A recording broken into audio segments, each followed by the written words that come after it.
6 cents out of a nickel thought of the day. I don't know when it started, but there's been a war on work for the last at least several decades. The majority of my life, anyway.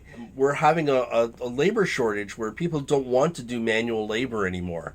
And I really want to explore why that might be. Now, my dad grew up on a small farm on the East Coast, Gaspé Peninsula, right near in a little town called Chigawak, which isn't very far from Gaspé, Quebec. And in the late 1920s, early 1930s, in a rural area on the East Coast, where they're behind in technology to begin with, you can imagine there wasn't a whole lot of automation. The horse and buggy was still a preferred way to get around. People still plowed their fields by horse and a hand plow. A lot of things were manually done. So I grew up hearing about all this stuff as I was a kid. And the story that I was told, well, if you go to school and you get a good education, you'll get a good job, and you won't have to live like that. You'll be able to live a more luxurious lifestyle where things can be done for you. You'll have a nice house, and you'll have a nice car, and you'll have decent clothes, and you'll be well respected in the community, which I think that was the primary thing, was the respect. I mean, as an old farmer doesn't really get a whole lot of respect. But I mean, I guess if you're a doctor, a lawyer, a teacher, you get a lot more respect in the community. I think that set up a society where we look down on people that do manual labor, the people that fix your cars, or work in the sewers, or pave the street, or pick up the trash from your curb every Thursday. I mean, those types of jobs are looked down upon. Like maybe they weren't good enough to have to get the education to have the high-paying jobs that everyone aspires to get.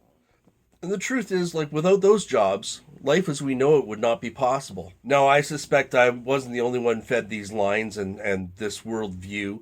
I suspect a lot of you out there have been taught the same thing. It's important to note it wasn't always that way. It used to be that the people actually doing the work would actually make a fairly decent wage.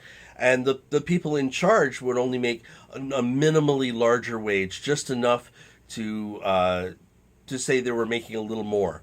But the gap between the people doing the work and the people in charge was a lot smaller. I think devaluing manual labor really sets us up to all feel bad about ourselves.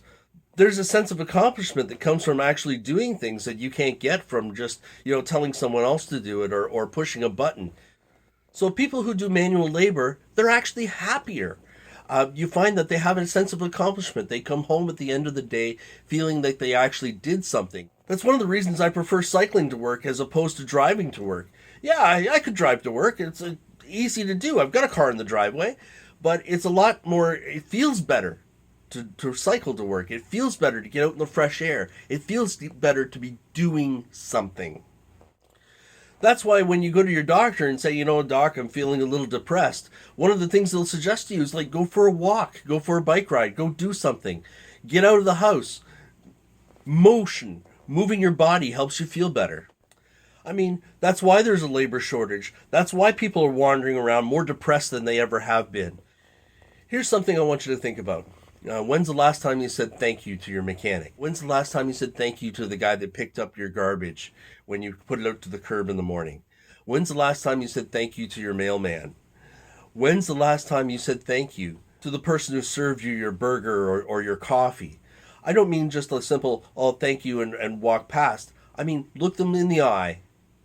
Make sure you have their attention and say thank you. Because I guarantee you do that often enough, and you take the time to actually genuinely say thank you to these people.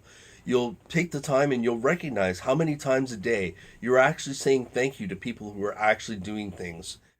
And my hope is that it makes at least some of you take a moment to pause and think a little differently about how you think about manual labor. Anyhow, that's all I have for today. Thanks for watching, and I'll see you tomorrow. If you found this video helpful, please like, share, subscribe, and ring that bell for more content. Thank you very much. Until next time.